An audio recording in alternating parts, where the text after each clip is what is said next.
but we're very excited today to go over the Preloaded Promotion Playbook and talk about how to turn Q4 chaos into cash. Something we've been working really hard on to really map out what we've really been doing for customers day in and day out, but in a way that restaurant owners can digest and hopefully have some actionable takeaways. So I'm really excited to share with you some assets and some techniques and tricks that we use. So the Q4 has so much opportunity, so many ways to make money. And we know this, right? There's so many different holidays, but it can be overwhelming, right? And the challenges that restaurants face when trying to roll out promotions is what we're going to kind of be starting with here and talking about, because with so many things going on and wearing so many different hats, it can just get overwhelming. And then Q4 comes and goes before you even know it. We're also going to talk about the power of clarity and alignment, both from a brand identity point of view and also just in general consistency.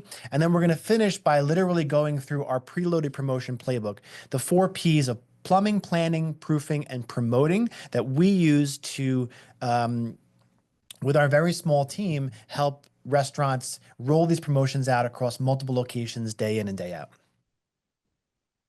So first, a little bit about us. If you don't know who we are, we're Main Street Menu Club. And since 2012, we've been working with restaurant groups to drive profitability and sales through their menu using our 5S framework. We also help hundreds of restaurants streamline the physical and digital logistics across their locations and digital channels. And we have a full service printing facility, and we only print menus and promotional items for restaurants. And that's a big help for us to control the logistics and streamline the processes, the ability to actually design, print, and deliver everything to the different locations to make sure they're on time. So personally, my name is Andrew Hart. I'm the CEO and co-founder of Main Street Menu Club. We started back in 2012. And we could probably do a whole webinar about that story, about how I got started. But really, I didn't really know much when I started. I bought a printing company. That printing company had a decent Rolodex of restaurant clients. And that's sort of how I fell into the niche. And really, we've been optimizing the process and trying to fulfill the needs of restaurants ever since then, and mostly in the design, printing, and delivery. And then as we evolved, we now get into the digital space, digital promotions, email, SMS, website, and meta ads, and really just becoming a full service resource for restaurants. Cool. Hi, everyone. Thank you for joining us today. My name is Jenny Alberto, and I'm the co-founder of Main Street Menu Club. By trade, I specialize in menu design and engineering, but my role extends beyond design into the operations that keep our company running smoothly. So over the years, I've developed the internal workflows that guide our team, built out project management systems to boost efficiency, and created the infrastructure for digital asset storage. I'm also closely involved in client communication, brand strategy, and the design and rollout of our own marketing initiatives. At the heart of everything I do is one goal: to streamline our process so that we can work more efficiently and ultimately add more value to our customers. That's what drives the way we approach design, strategy, and communication. And I'm excited to share more about that with you today. Excellent. And not with us is John Saramello, our production manager. The reason why he's not with us is because he handles all of the print production, all of the logistics. And as you can imagine, this time of year, we're very busy. We're getting a lot of menu updates, a lot of fall promotions. So he is very, very busy trying to keep the promises that we're making right now. So shout out to John. Maybe we'll have him on the next one. Yeah, for sure. So Q4 is filled with opportunities. Now, we know this intrinsically, but this is a study done by the U.S. Department of Agriculture, and it shows that year over year, people are spending an additional 12 to 15% on food away from home around this time of year, right? So this is just proof that people are spending money, they're out, they're shopping, right? And we want to take advantage of this spending season. On the private events side, 98% of all private events in the entire year take place in November, December, and January, which is a wild stat. Even January is 21%. You have a lot of sales kickoffs and beginning of the year like type things, but this is really the biggest time of year for private events and catering as well. And then when it comes to promotions and holidays and events, there's no shortage of ways to promote. In September, right now, we have fall catering, football, back to school, October, celebrating fundraising, preparing for the holidays. In November, we have Thanksgiving Eve, Black Friday, Small Business Saturday, Cyber Monday, Giving Tuesday. In December, we got Breakfast with Santa, Christmas Eve, Christmas Day, New Year's Eve, right? It can be a little overwhelming. In fact, there's 87 different holidays just in November and December alone that we can promote for our restaurant. Even January, this is a stat I found that shows that 55% of people who drink alcohol participated in and completed dry January in 2025. So January, historically, this is when sort of the bottom drops out. People stop being merry as much. They're doing New Year's resolutions, but you can definitely put together a promotion that speaks to that demographic. And if it's the right promotion at the right time to the right person, it can still work just as well. So why do these promotions fail or underperform or just never really get out of the gate, right? And there's five kind of high level reasons. A lot of times the way that we approach these promotions is we have an idea, we put together a giant to-do list that needs to be done yesterday. And then the second part is high abandonment. The first time we hit a bump in the road, because we're doing so many different things, we get kind of thrown off course. And then we're like, whatever happened to that promotion? I thought we were going to do that and it didn't work out. The other part is no buy-in or no commitment from the organization, right? Especially the larger you get, the more locations you have, the more that vision really needs to trickle down and really be the glue that keeps everything together. And if you have no buy-in and no commitment, it's very, very hard to delegate and scale these promotions and these ideas. And a big part of it is that these ideas are in your mind, right? And you're sharing the details as needed, but they're not written down, right? If you don't have a written down clear plan for the promotion, it makes it very hard to connect with other people who don't have that vision and are just trying to understand. So what happens when you turn on all the faucets and all the marketing valves and spend all the marketing dollars is you see where all the leaks are and the pipes burst, right? And that's what we don't want. But this is what can happen when we approach promotions this way.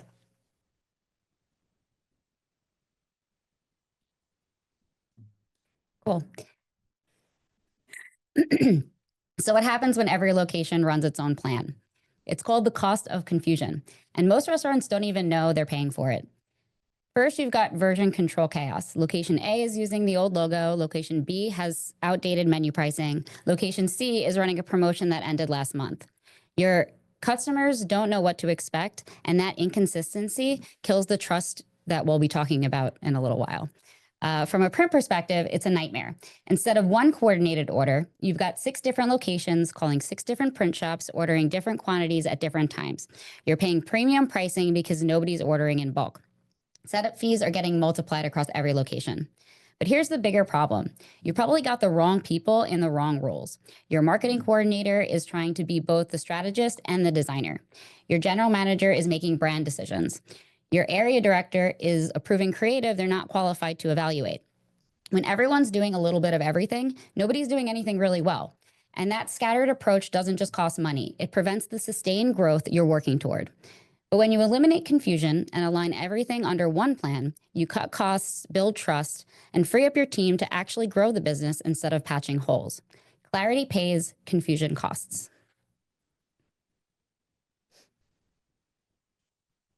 I just want to say that I designed that slide. I'm not the graphic really designer good. for the company, but I'm pretty excited about that. Yeah, I think, as somebody personally in the company who is the guy with the vision, I've felt that frustration where it might seem clear in your head. It might make perfect sense. And for some reason, it's just not getting done. And the first thing you do is blame the people around you, right? But at the end of the day, I think it's my inability to clearly articulate what it is that we're trying to do here. And that's, like I mentioned, the glue that kind of holds everything together. That's how you get the buy-in, and that's how you're able to have it resonate throughout the organization. Right. Delegating it to the right people. Exactly. So when it comes to clarity and alignment, something we talk about a lot is your unique selling position, right? And it's very important to have a unique selling position. This is the clear, compelling reason why a guest should choose your restaurant over the place across the street. It's the one thing that sets your brand apart, makes your restaurant stand out in a competitive market. When we're doing menus, we usually ask this question at the very beginning of the project because we engineer the menu around the item that you want to be known for, right? Hopefully it's a high margin, high profitability entree or drink, but really more important than that, it's something that's driving the culture, right? It's creating an experience that's extremely unique, right? And that's kind of where we start in terms of your alignment and your clarity. And it extends beyond that as well, right? So defining your ideal guest, identifying what makes you unique, clarifying what it is that you deliver that's unique, making sure it's deliverable, saying it simply and boldly, and activating it across the entire brand. And when you look at your organization through this lens, you're probably able to see almost right away where the holes are just in the vision, right? Do you know who your ideal guest is? Are you making things that are unique? Do you have taglines? Are you able to say it simply and boldly? And is it activated throughout the entire brand? And another way to put this is, how can we get customers to hear the signal through the noise? In Q4, we mentioned there's so many opportunities, there's so many ways to market and promote, but there's also so much competition and so many people marketing and promoting. You're competing, especially around Black Friday and the holidays, you're competing with all the big box stores, you're competing with all of the e-commerce people, right? And as well as the regular competitors in the area. So how do you get people to hear the signal through the noise? And one way that we like to put this is, we're the only type of restaurant that solves this problem and delivers this result for this specific guest. And the more clear and detailed you can get on that statement, the more you know what your signal is and who your customer is, so that they can hear your marketing message. And the other mistake that people make is not applying that message to their marketing, right? So this is two different ads for pizzerias, right? The one on the left is very generic. It's a large one-topping pizza on garlic bread with a 2-liter soda, right? It really applies to anybody within 10 miles that is human and that eats. On the right, it's more targeted, right? We're talking about between homework and practice, who has time to cook? Weeknight dinner solved, right? It's September, we're back to school, the parents are busy, there's soccer practice, there's dance recital, there's parent-teacher night. You know, it's not like it was a couple weeks ago when we were all on vacation, right? We have this kind of shift and this pivot, and you don't want to lose your dinner, your family dinner around the table, right? But you don't have time to cook and to clean and to do the dishes. So this is a very specific solution to a very specific problem for a very specific person. And that's why this will do better than just the large one-topping pizza with the garlic bread. Thanks, Andrew. So Andrew just walked us through the high-level strategy, really getting clear on who you are and what sets you apart. From here, I'll connect that strategy to execution and show how it comes through in your brand communication, design, and voice. So here's the thing. You can have the most brilliant promotional plan on paper, but if your customers don't see it, remember it, or respond to it, it's worthless. That's where branding and design come in. They're the bridge that translates your strategy into an actual customer experience. The visuals, the messaging, the tone, that's what makes people stop scrolling and think, I need to eat there tonight. Let's start with the basics. Branding isn't your logo, though that's part of it. Your brand is literally every single interaction a customer has with your restaurant. It's what they believe you are based on their complete experience. And here's where it gets interesting. 81% of consumers need to trust a brand before they'll even consider buying from you. But when they do trust you, they're willing to pay 20 to 200% more than they would for a competitor they don't trust. The restaurants that get this right The ones with consistent branding across everything see revenue increases of 23%. That's not just looking prettier. That's real money hitting your bottom line because customers know what to expect from you and they keep coming back for it. So in restaurants, your brand lives in two places. First, there's the reactive side. That's the guest experience. How's the food? Is the service friendly? Do people feel like they got their money's worth? This is what you're adjusting every single day by tweaking recipes, training staff, and maybe even adjusting prices. Then there's the proactive side, your intentional branding and marketing. This is your logo, your menus, your website, your social media. These aren't just making things look nice. They're designed to shape what people think about you before they even walk in your door. And when both sides are working together, you don't just have a place where people eat. You have a place people connect with, remember, and choose over the competition. So here's what's happening with your customers. 72% of people are researching restaurants on social media before they decide where to eat. They're not just looking at your menu, they're checking out your vibe, your recent posts, and what the food looks like. Here's the kicker. It takes 6 to 7 impressions before your brand really sticks in someone's head. That means they need to see your restaurant multiple times through multiple channels before they begin to recognize you. If your visual branding is not consistent, they won't associate those touch points with your restaurant, and it's like starting over every time. 88% of people need to visit you 3 or more times before they consider themselves loyal customers. But here's the good news. Restaurants with consistent branding are 78% more memorable. So when your Instagram looks like it belongs to the same restaurant as your menu, and your menu feels like the same place as your website, you're speeding up that whole process. You're making it easier for people to remember you when they're hungry. When we talk about brand identity, it's not just about logos or colors. It's about showing your customers, staff, and community what your brand truly stands for. That starts with a clear brand voice so everyone speaks the same language, whether it's your front of the house team or your social media posts. It extends across every channel. Your menus, in-house materials, website, and digital campaigns should all feel like they're part of the same story. Consistency in process and execution is key. The more often your guests see and experience that same brand vision, the more recognizable and trusted your restaurant becomes. Repetition builds recognition, and recognition builds loyalty. When you're able to share your brand vision clearly, you create the foundation to build on it. So now let's talk about the micro benefits, the tangible, immediate wins you get from brand alignment. These might not sound sexy, but they add up to serious money. When your designer knows that all 6 of your locations need the same branded table tents, you're ordering in bulk instead of piecemeal. That's automatic cost savings. When your print partner knows exactly what materials you need and where they're going, they can coordinate shipping to all of your locations in one run instead of 6 separate orders. Here's something most restaurant owners don't think about. Print standardization. When everything follows the same brand guidelines, same sizes, same paper stock, same finishing, your printer can set up once and run everything efficiently. But when every location is doing their own thing, you're paying setup fees over and over again. We've actually had clients cut their costs by 30 to 40% just by standardizing their materials across locations. Same quality, same impact, way less money. That's what happens when your brand alignment translates into operational efficiency. Awesome. Yeah, and I think like what we're going to get into next is logistics, which is a whole nother thing. But I think if you even just look at things through this lens, if you're not clear on your messaging, right?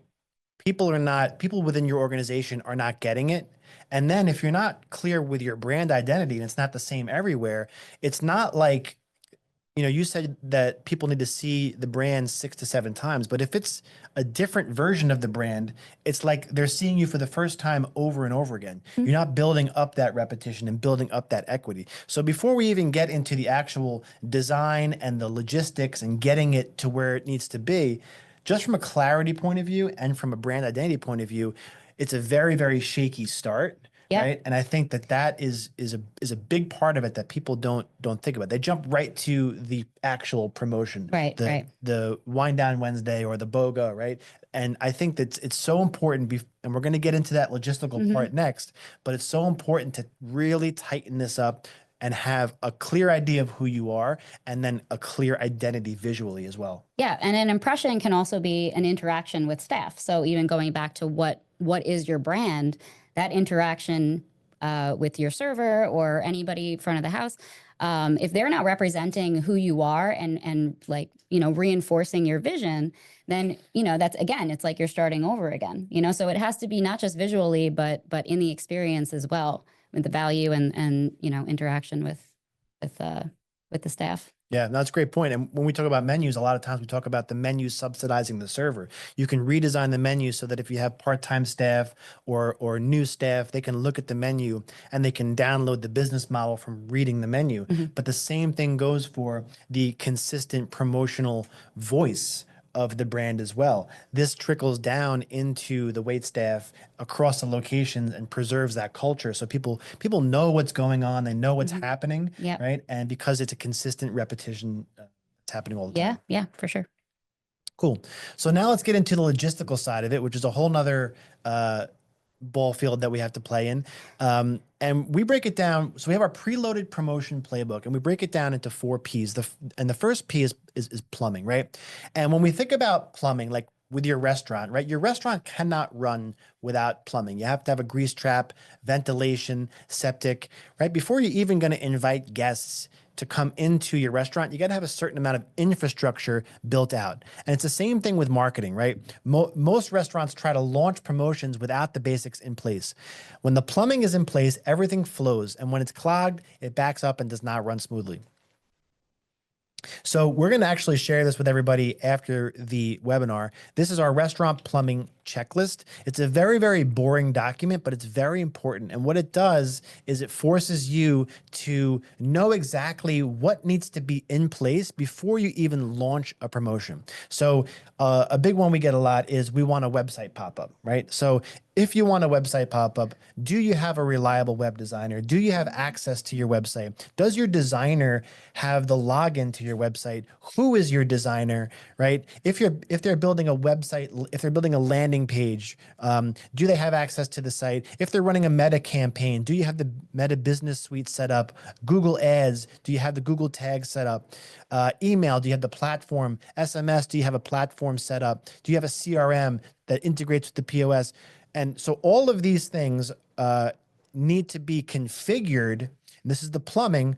All needs to be configured in order for you to run these promotions without a hitch. And even in the stores, we have plumbing for the actual printing specs and delivery instructions for your different locations. So you might have one location that's a full service landmark location. And when you run a promotion, you want table tents and check presenters and inserts and A-frames and posters. You might have another location that's a little bit more fast casual, and they're just maybe having something in the point of sale, maybe some drop-ins for takeout. So we actually build out the specifications for each location in the beginning so that we know exactly what it means to get a promotion out there, right? Once we have everything set up and all the infrastructure, then we know we have the ability to run a promotion. Now we have to plan out our promotions. And this is the second part, and the second P, which is planning, right? And the plan starts with what we call the creative brief. The creative brief is something that's a document that is filled out the same way every time for every promotion, and it's shared with everybody that's going to be involved. And it asks all the questions that your team might ask you. Is this a one-time event or an ongoing promotion? Is there a start date and an end date? Is it in-store only or online only, or is it both? What's the offer? Is there a discount, a BOGO, a bonus, a giveaway? Are there any restrictions, day parting, minimum spend? Can it be combined with other offers? Are there any fine print? Is there a promo code? Who is this for? Is it for football lovers or soccer moms? And then any additional details that you can bring that will give context to the people that are actually going to be executing these promotions. And the key is to fill this out to completion every time and the same way every time. And what this is going to do is it's going to prevent people down the road from coming back to you and saying, is there a promo code? I just have one question. Is that going to be until the end of the month, or is that through the end of the season? And that's going to really alleviate you from all that back and forth and that project management. Once you have the creative brief, now we have the bones of the promotion. We can figure out what is the distribution method, right? And we look at it in 2 ways. There's digital and physical. So now that we have our planning document, our preloaded template created, we know what it means to get a promotion out there for all the different locations. We can simply go through our template and we can check all the boxes. Where are we promoting? What platforms are we promoting on? What is the frequency? What is the ad budget? Because the reality is not all promotions are getting promoted with the same level of budget and resources. Some things are just very simple. They run for a couple of days. Other things are much more of a landmark promotion that are going to last for a month or an entire quarter.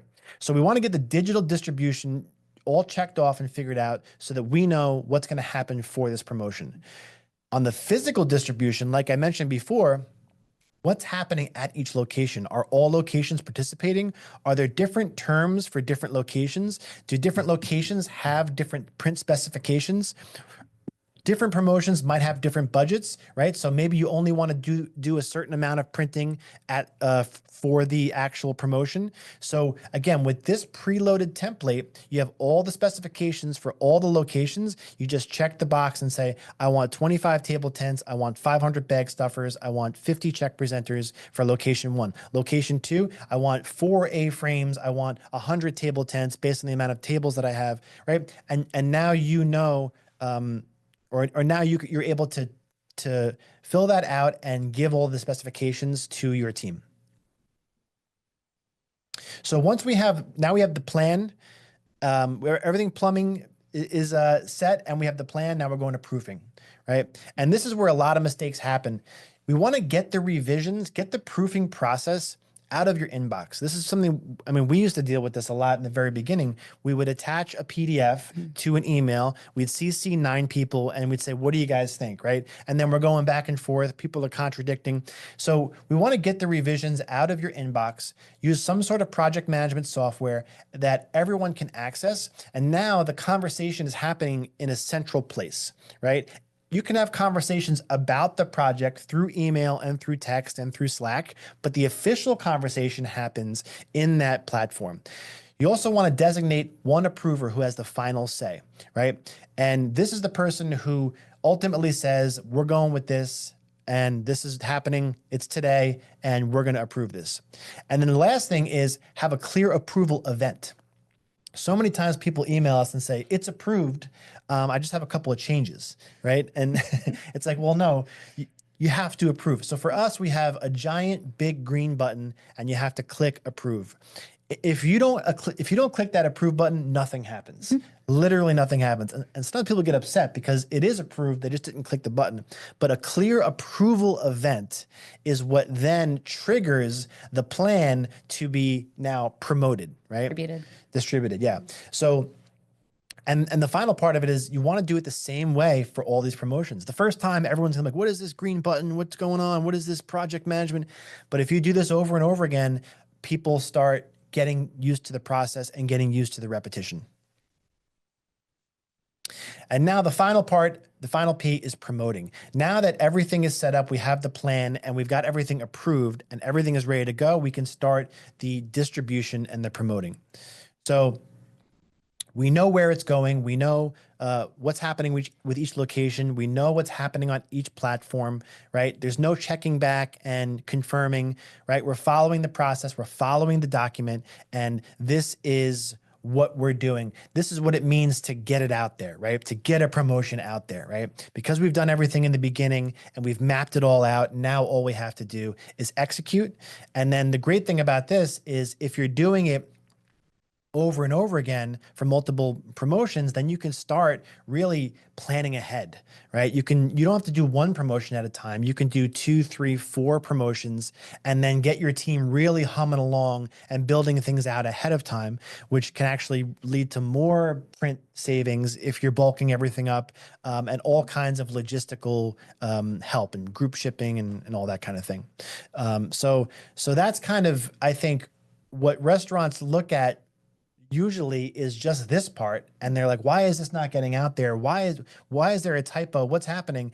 And this is just the tip of the iceberg, right? So all the work that we did in the beginning to know who we are, right? To have a consistent brand identity, to have all the plumbing set up so all the right people have all the right access, to have a clear plan, a clear planning document, a clear proofing process. The result is a restaurant like this is able to roll out promotions at scale. So they're a breakfast concept. It's National Coffee Day, National Pancake Day, National Brunch Day, and they did National Bacon Day. They did National Breakfast Month, right? And these are all different things that are happening. And it's a rolling promotional schedule that they're able to do at scale across multiple locations. Rinse and repeat. That's it. Rinse and repeat.